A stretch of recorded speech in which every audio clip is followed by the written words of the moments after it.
반갑습니다. 예.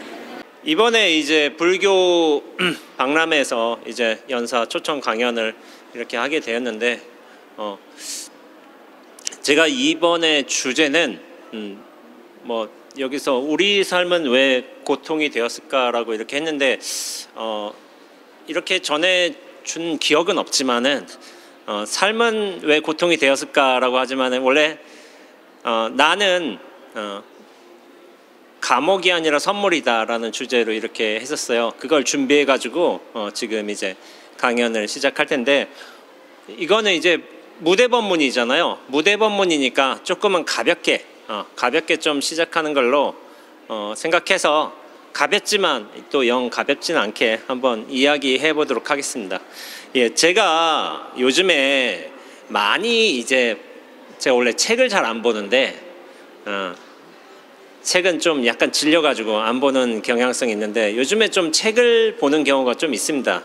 그래서 책 한 권을 보기는 힘들지만은 글 한 편씩 한 꼭지씩 그렇게 읽어보고 있는데, 굉장히 이제 감명 깊게 읽는 글이 요즘에는 유시아 선생님 글이 그렇게 감명이 깊더라고요.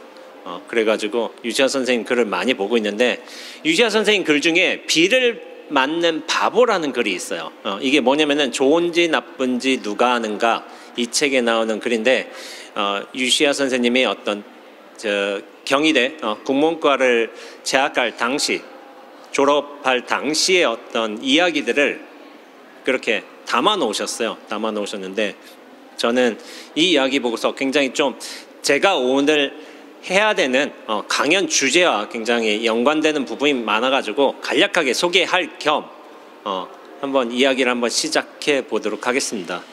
유시아 선생님이 대학교 졸업반 때인 거예요. 근데 이제 당시에 청년 작가로서 이제 꿈을 꾸던 시대였으니까 돈이 아무래도 없으셨던 거예요. 그러니까 싼 월세방을 구하겠다고 여기저기 돌아다녔는데, 그 당시에 이제 어느 종교단체의 어떤 공동 거주지에 싼 월세를 내고 이제 세를 들어갈 수 있었어요. 그러니까 시설은 좀 낡았어. 그런데 빚도 들고 자기만의 공간도 있고, 그리고 뭐 나중에 밥을 먹고 난 뒤에는 오솔길이 있어서 좀 산책도 갈 수 있고, 그래서 문학하는 청년한테는 굉장히 좋은 조건이었던 거예요. 그래서 학교를 가기도 하지만 학교 가지 않으면은 방에서 시도 쓰고 주변 산책도 하고 그렇게 한 거예요. 그런데 이제 문제가 있었어요. 무슨 문제가 있었냐면은, 그곳이 이제 종교 공동체 생활을 하는 사람들의 거주지다 보니까 그곳에서 유시아 선생님 어떤 트레이드마크 아시죠?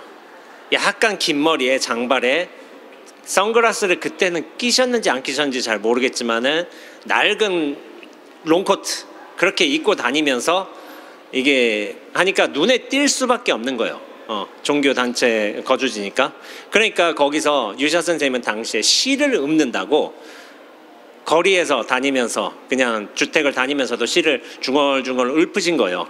근데 누가 볼 때는 약간 좀 정신이 좀 이상한 사람처럼 보일 수도 있는 거예요. 그런 모습을 하면은.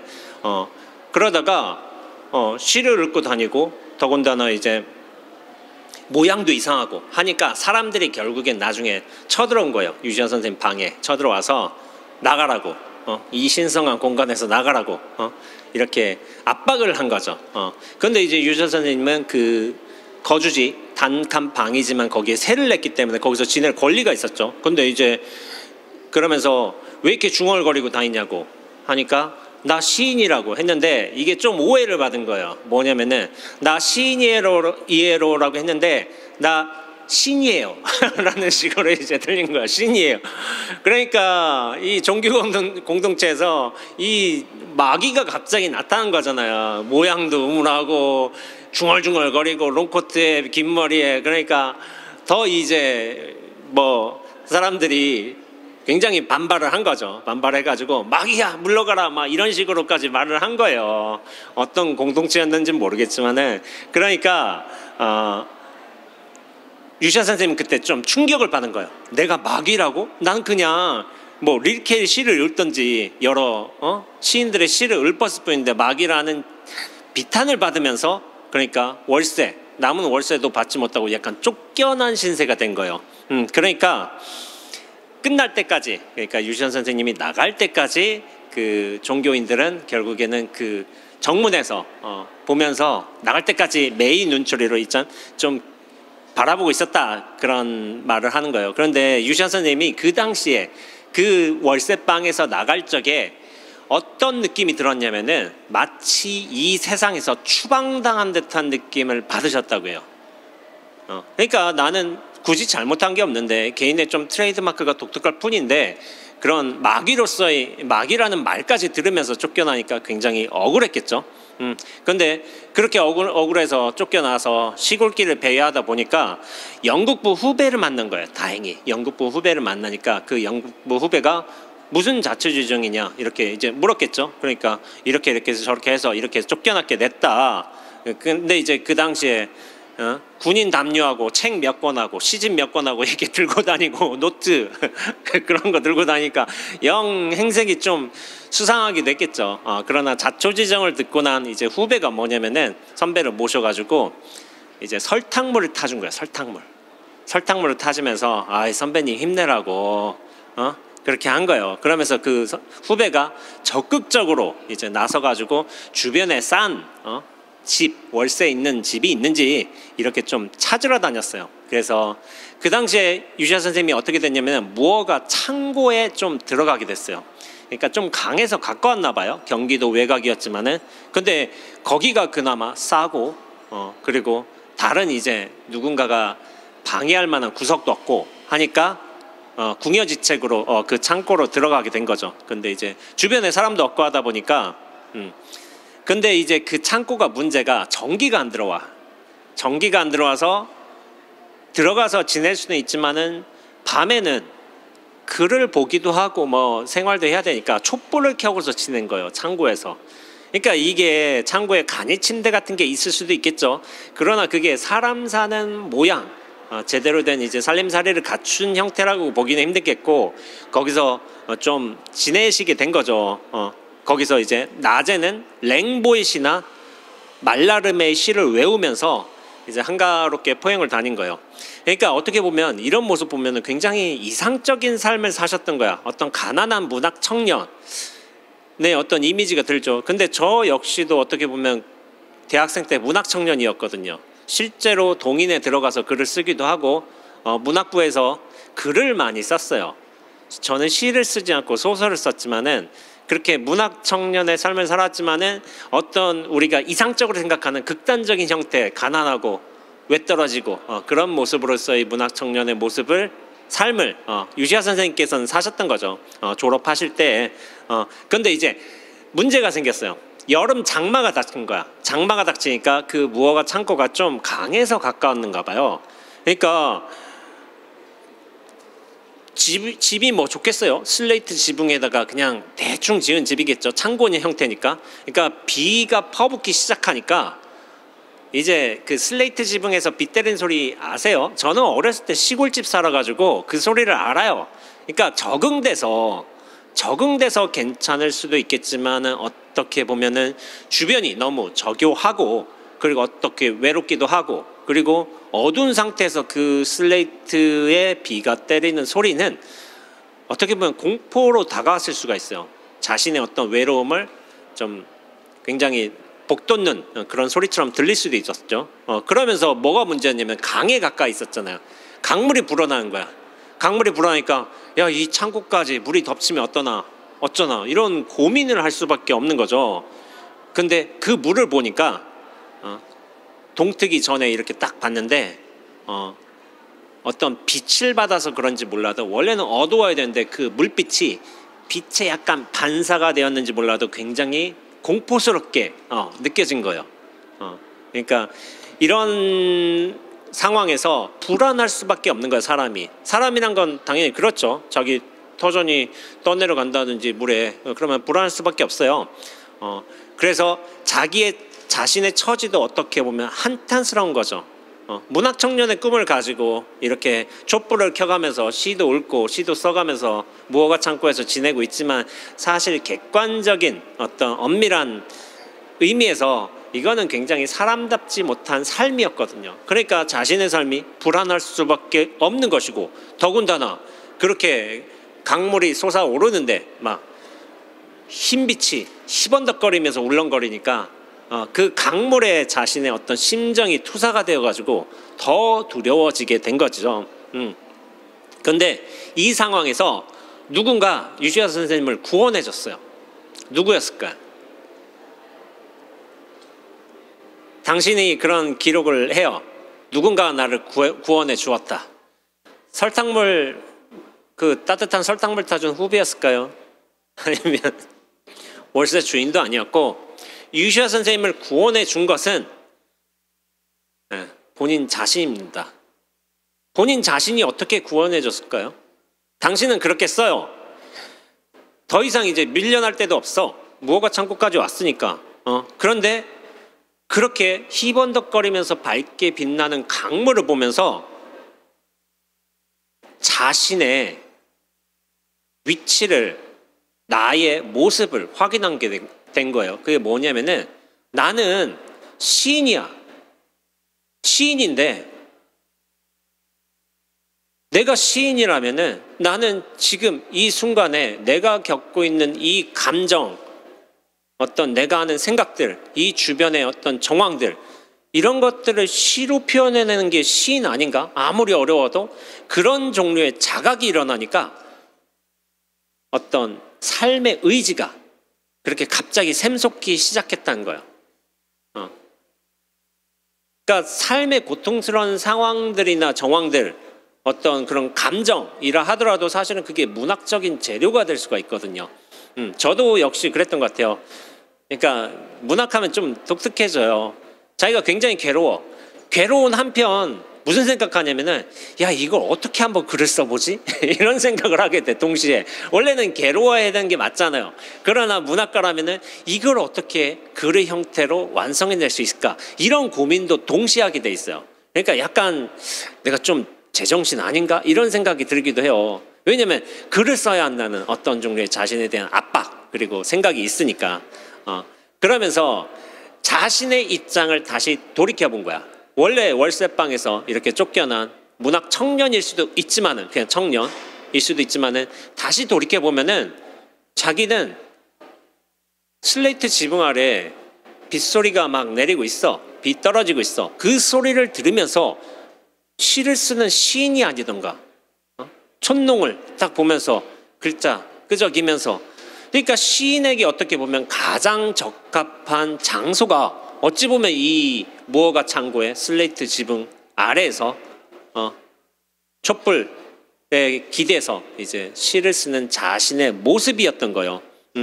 그러니까 그때부터 그런 인식의 전환이 일어나면서부터 어떻게 됐냐면은, 깊은 밤에 이제 홀로 목도하게 된 그 희멀건 이제 강물이 어떻게 보면 좀 덜 두려워지기 시작한 거예요. 그러면서 비 내리는 상황이 영 구차하게, 내가 그렇게 가난하게 세상에 내몰린 듯한 모습이 아니라, 이것을 오히려 나의 글의 재료로 삼아야 되겠다 하면서 이것을 적극적으로 경험하기 시작해요. 그래서 나탈리 골드버그라는 작가가 있나 봐요. 그 사람이 뼛속까지 내려가서 써라 라는 책에서 이런 말을 했나 봐요. 작가는 비를 맞는 바보라고 표현을 했어요. 비를 피해야 되는 게 우리들의 기본적인 상식이죠. 비 오면은 당연히 맞죠. 그러나 우리가 비를 맞으면서 비의 촉감을 느낄 수도 있고, 비와 어떤 의미에서 함께하면서 지낼 수도 있어요. 여러분들 아마 그런 경험 있지 않으세요? 비 무작정 맞고 그냥 걸어간 기억들 다 있으실 거래요. 그냥 우산 써도 돼, 가도 돼. 근데 비를 맞아보고 싶어, 이상하게. 그러면은 어떤 의미에서 비를 맞는 나 자신이 어떤 굉장히 불쌍한 존재라기보다는 그냥 비와 함께하고 이 빗물이 내 몸을 통해 흐르고, 어떤 그런 느낌도 굉장히 좋아요. 저도 대학생 때 그랬어요. 약간 좀 상태가 안 좋아서 이렇게 서강대학교 이제 중앙식당 같은 데가 있어. 옥상이 있는데 오늘은 비를 맞고 싶은 거야. 근데 한 손에는 커피를 들었어. 커피를 마시면서 비를 맞으면서 그냥 한 2시간 서 있었어요. 그냥 어떠나 보자 해가지고. 그럼 사람들이 다 쳐다보잖아요. 다 쳐다보고. 근데 여기에는 이어폰이 있어. 이어폰이 있어가지고 그때 제가 라캉시엘이라고 일본 그룹이 있었어요. 일본 밴드 그룹이 있었는데 라캉시엘의 타임슬립이라는 노래가 있어요. 그 노래를 무한 반복해서 듣던 시기였어요. 그러니까 저도 약간 좀 그런 시기가 있었죠. 그 노래를 들으면서 2시간 동안 들은 거야. 그러니까 선배들이며 후배들이며 동기들이며 쟤 왜 저러냐 또 저러고 있다. 아주 한마디씩 툭툭 던지고 그냥 지나가요. 저는 2시간 동안 비를 맞고. 그러니까 유시아 선생님의 경험을 쫙 들어보면은 저도 엇비슷한 경험, 물론 유시아 선생님처럼 어떤 극단적인 상황까지 처한 건 아니었지만은 엇비슷한 경험에 그런 느낌을 받을 때가 있어요. 그러니까 작가는 비를 맞는 바보, 바보예요. 그러나 비를 맞으면서도 우리가 느껴지는 어떤 자신의 소외, 감정, 어떤 생각들이 또 있어서 그것들을 문학적으로 형상화하는데 초점이 가 있는 게 어떤 의미에서 좀 바보 같은 작가라는 거예요. 작가가 바보죠. 그런 의미에서. 그러면서 유시아 선생님이 비를 맞으면서 무슨 생각을 했냐면은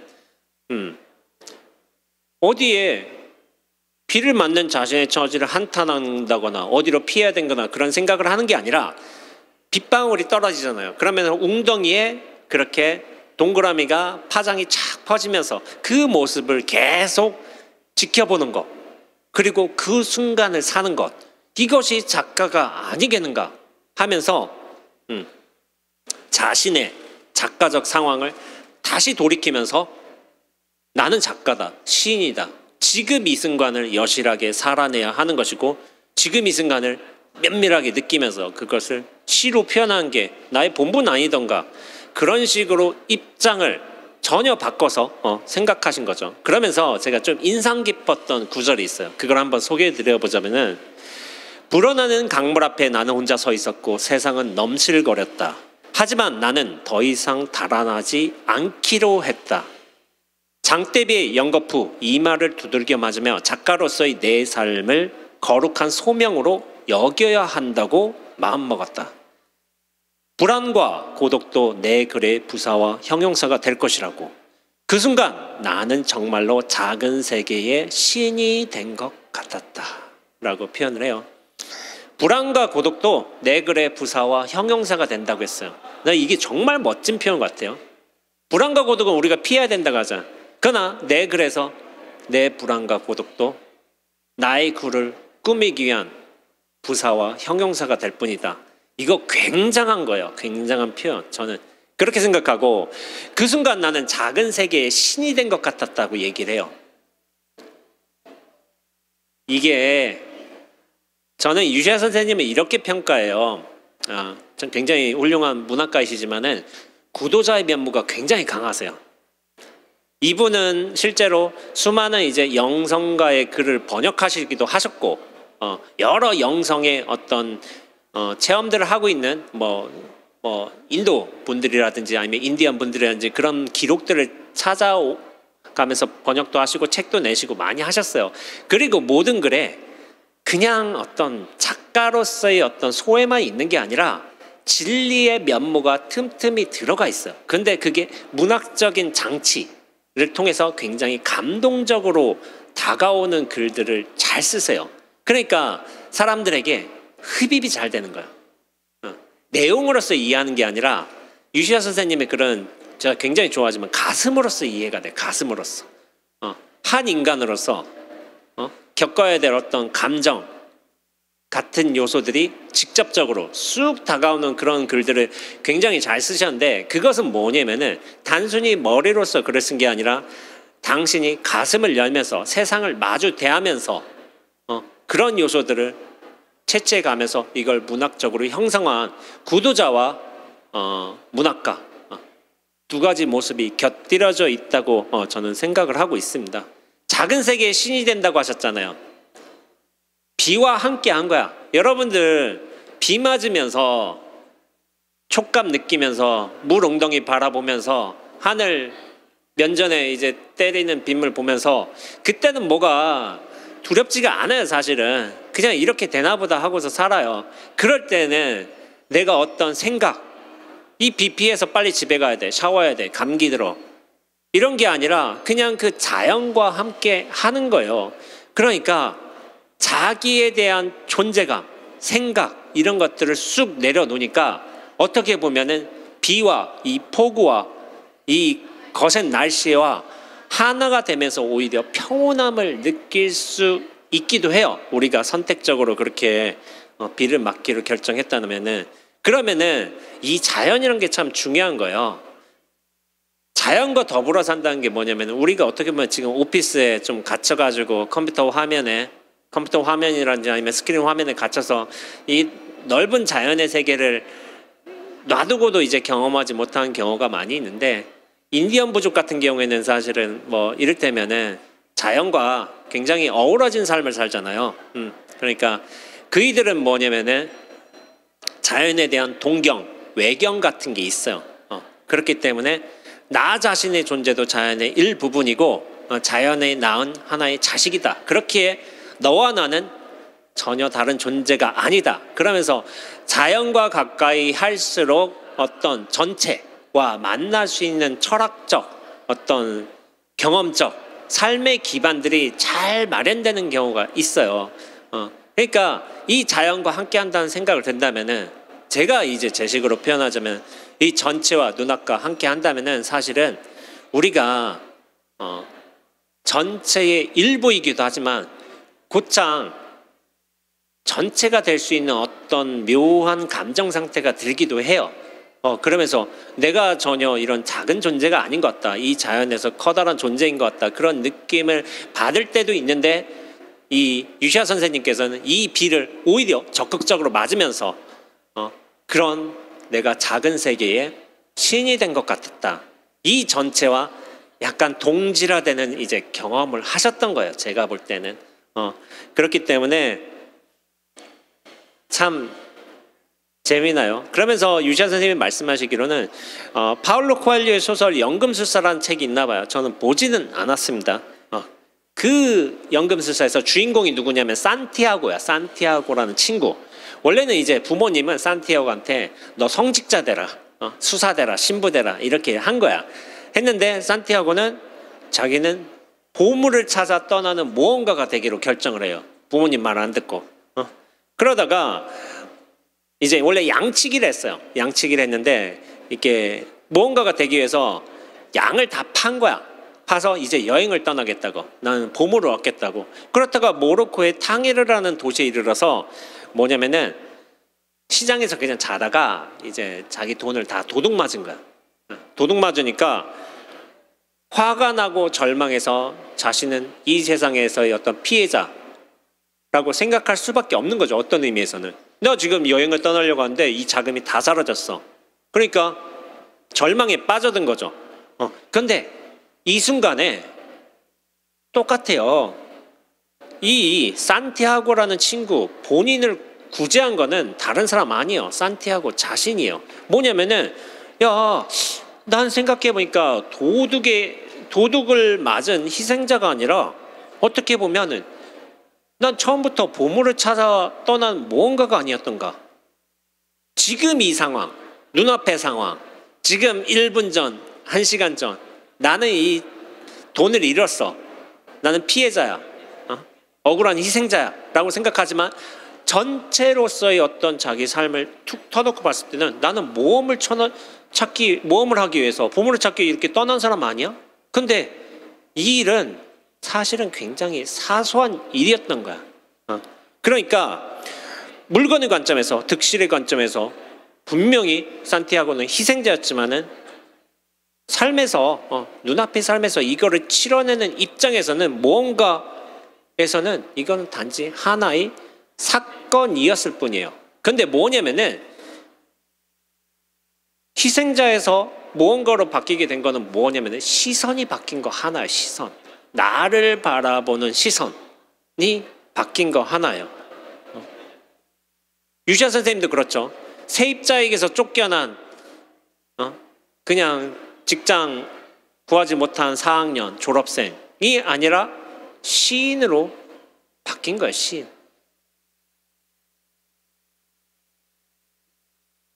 그러니까 무언가라면은 그런 일들을 겪을 수밖에 없어요. 사실은 시인이라면은 춥고 배고플 수밖에 없어. 근데 이 사실을 받아들이고 오히려 이 상황을 적극적으로 활용하기로 결정한 거죠. 그러니까 삶은 왜 고통이 되었을까? 여기 제목은 이렇게 적혀져 있지만은 나란 존재는 감옥이 아니라 선물이다. 이것도 맥락상 다 똑같은 말이에요. 근데 삶은 도둑보다 더한 거를 우리한테 선사한다고 이렇게 유샤 선생님이 말씀하세요. 근데 그러면서 무슨 생각을 하냐면 산티아고라는 친구는 자기가 무언가라는 생각이 드니까 이 바람을 타고 어디든 갈 수 있다는 생각을 하게 된 거예요. 모험을 떠나지 못하게 막을 만한 게 사실은 아무것도 없어. 이 상황이 그럴 뿐이지. 밥은 어디서라도 또 구해 먹으면 돼요. 뭘 해도 되고 상관없어요. 제가 아시는 분은 아시겠지만 제가 세계 일주를 했잖아요. 세계 일주를 했는데 저야 약간 여유 자본을 가지고서 세계 일주를 시작했어요. 그러나 실제로 여유 자본 없이 세계 일주 시작하는 친구들도 있어요. 수중에 100만 원 가지고 세계 일주 하겠대. 그런 친구들이 있다니까요. 근데 어떻게든 또 해. 가면서 숙소 가서 잘 데가 없잖아. 숙소 가서 허드렛 일을 하면서 잘 곳을 구해. 거기서 또 돈을 모아. 거기서 뭐 부업, 뭐 그림을 그려. 그림을 그려서 한 장당 돈을 받아. 그러니까 약간의 재주가 있으면은 그런 걸로 또 돈 모아서 옆 마을로 옮기고 옆 도시로 옮기고 비행기 티켓도 구하고 그러면서 세계 일주를 하는 친구들인데 그런 친구들 같은 경우는 뭐냐면은 여행의 기한을 안 뒀어요. 그냥 5년, 7년 이렇게 언제 끝날지 몰라. 그러나 어떤 의미에서는 굉장히 멋있게 살아요. 그런 친구들도 있어요. 근데 우리가 대부분 여행에 촉박해지는 건 뭐냐면 자기 기한을 뒀어. 뭐 일주일 내에 끝난다든지. 그래서 한국인들 여행하는 거 봐요. 유럽에 일주일 열흘 여행하잖아요. 엄청 빡세게 여행해요. 오늘 밤은 기차에서 자고 숙소비 아끼고 뭐 하고 루트 짜고 나중에 한 보름 여행하고 갔다 오면은 기진맥진이 돼 있어. 사람이 녹초가 돼 있어.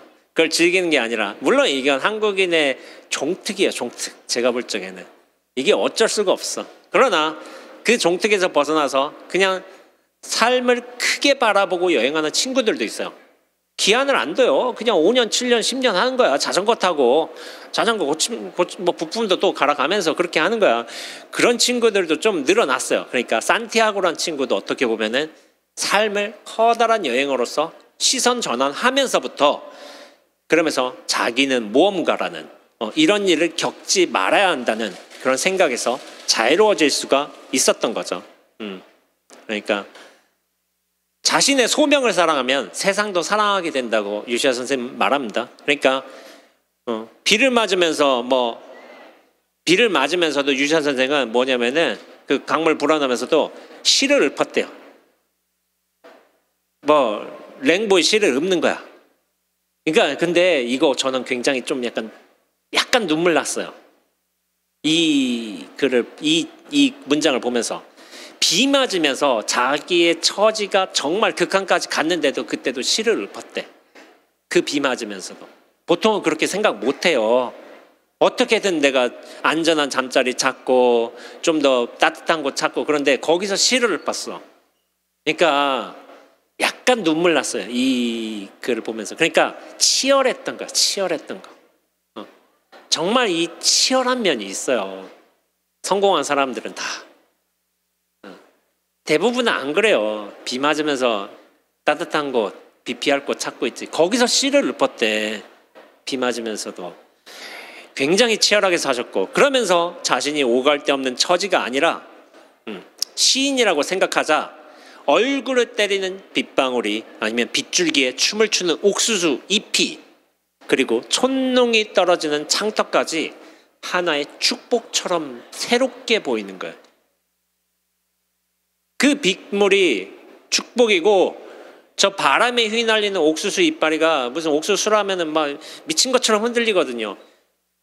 그게 아름다워 보이고 촛농이 떨어진 저 창턱이 축복처럼 보이는 거야. 가장 시적인 순간이었다고, 자신의 인생에서. 근데 이거는 뭐냐면은 시적인 순간이라고 표현했는데 깨달음의 순간이에요, 사실은.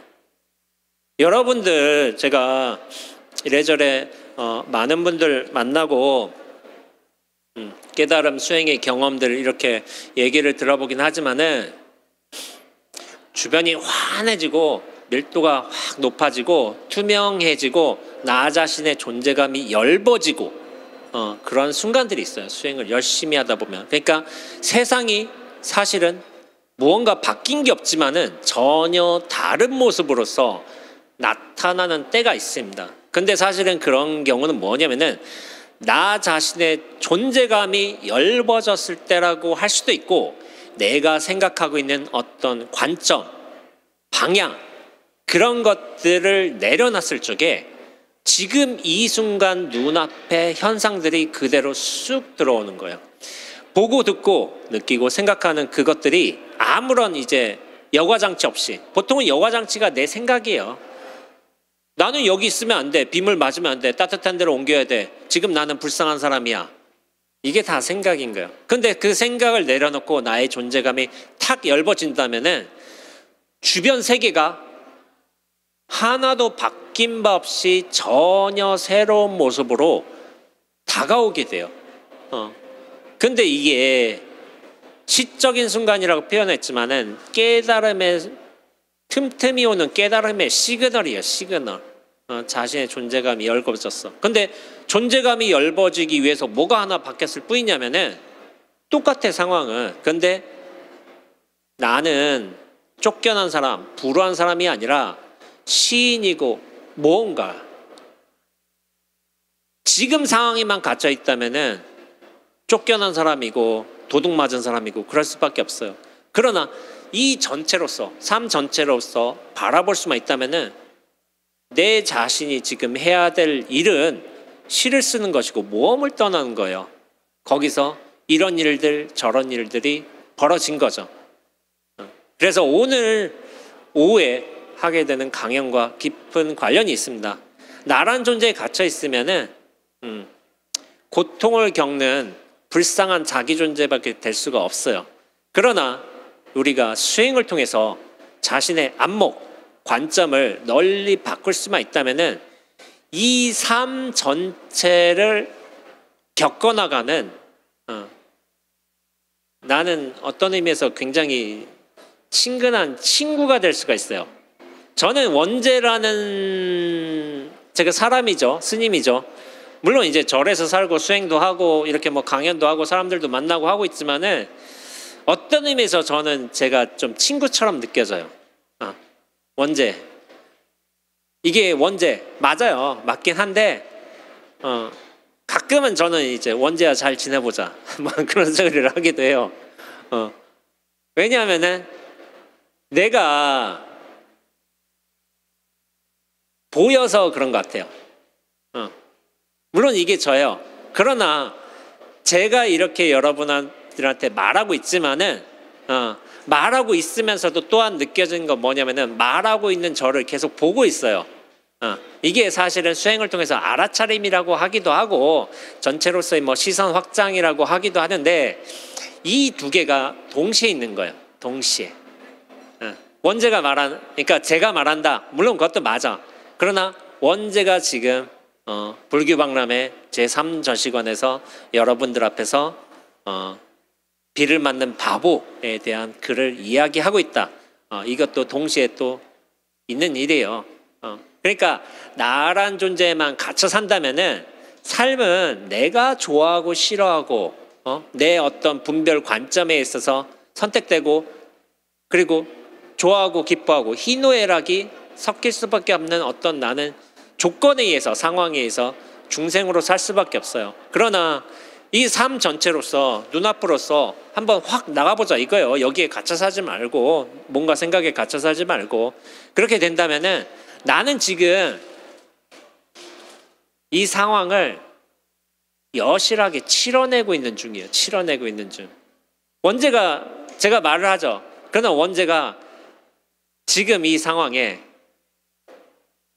3월 31일 금요일 오전 11시 37분 주변은 시끄럽고 불빛은 약간 강하고 목은 약간 마르고 오른쪽 코는 좀 막혀 있고 이런 상황에서 얘기를 하고 있어요. 계속 그런가 보다 해요. 원재가 얘기하나 보네 하고서 그래서 누가 그래요. 스님 떨리지 않냐고. 뭐 그런가 보지 하고서 저는 처음부터 좀 안 떨었어요. 안 떨었는데 뭐냐, 왜 안 떨었을까 좀 저도 고민을 해봤는데 나란 존재에 갇혀 있으면 떨 것 같아. 굉장히. 나 여기 청중이 있어, 이 사람이 있어, 이거 어떻게. 근데 나란 존재라기보다는 저는 상황이 보여요. 상황이. 이 상황이구나, 이렇구나. 그러면서 나 이 상황에서 이렇게 말하는가 보구나, 이런 생각을 하기 때문에 굳이 떨 필요는 없다는 생각이 들어요. 그래서 제가 예전에 했던 말이지만은 산티아고가 그랬죠. 저 바람처럼 나는 움직일 수 있다고. 지금 자신을 가로막고 있는 건 아무것도 없다고. 그렇게 인식의 전환이 확 일어났죠.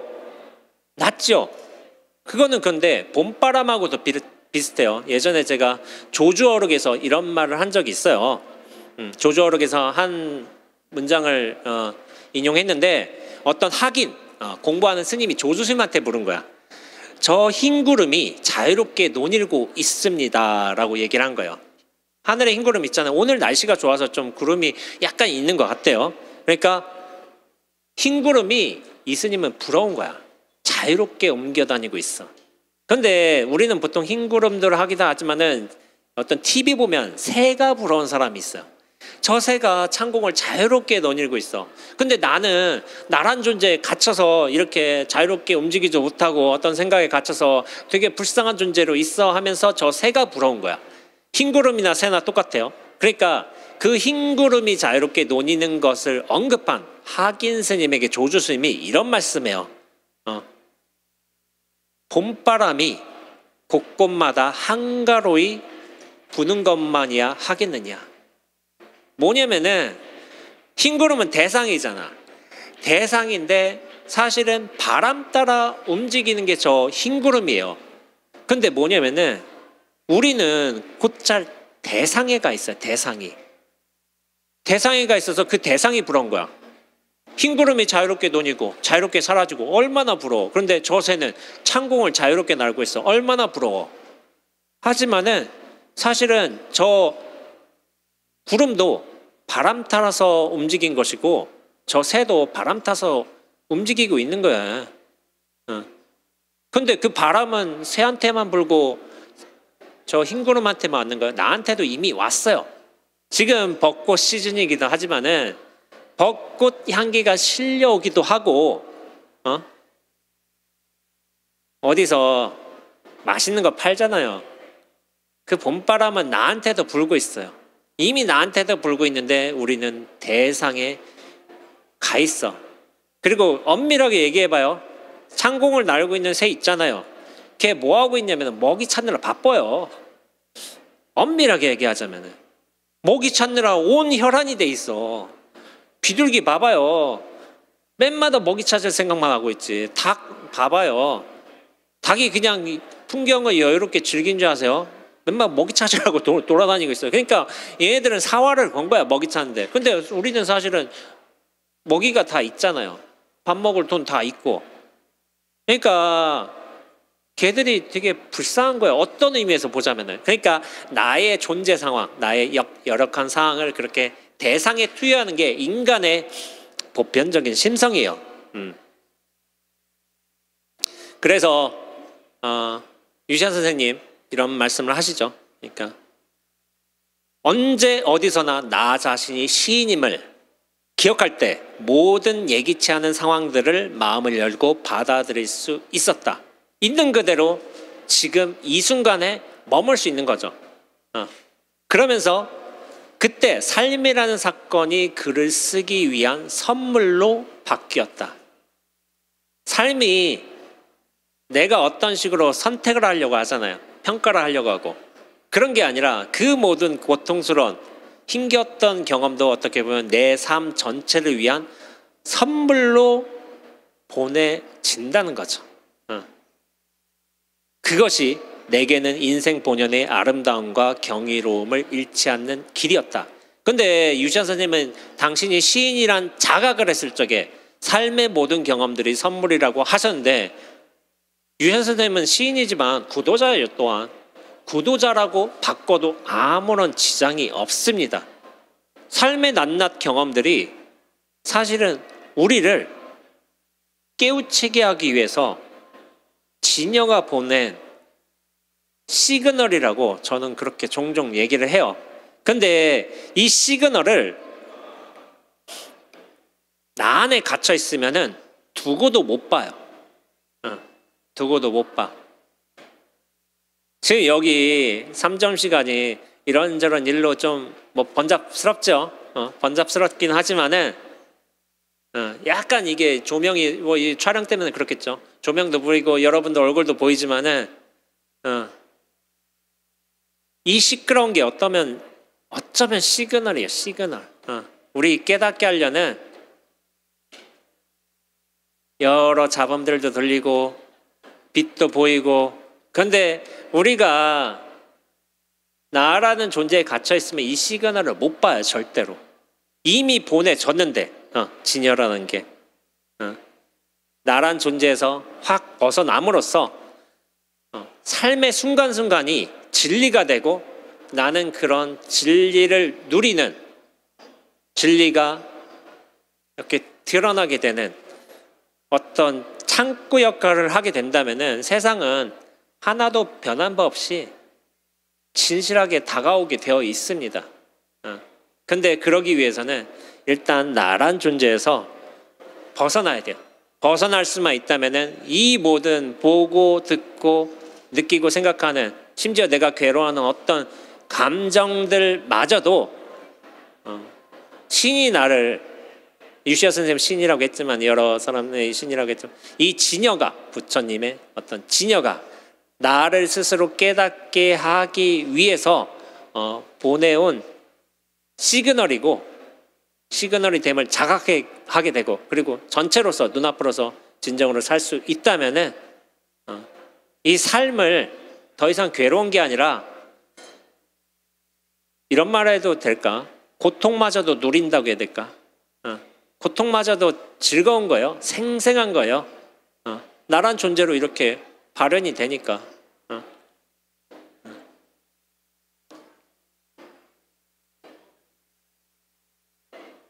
그렇게 단지 시선 하나, 입장 하나 바뀐 것뿐이다.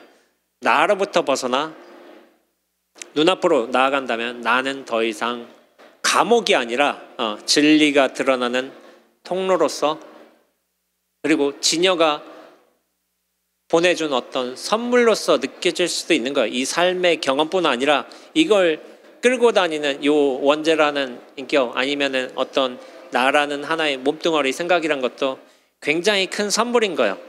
그러기 위해서 나로부터 벗어나는 딱 하나의 과정만 필요하다.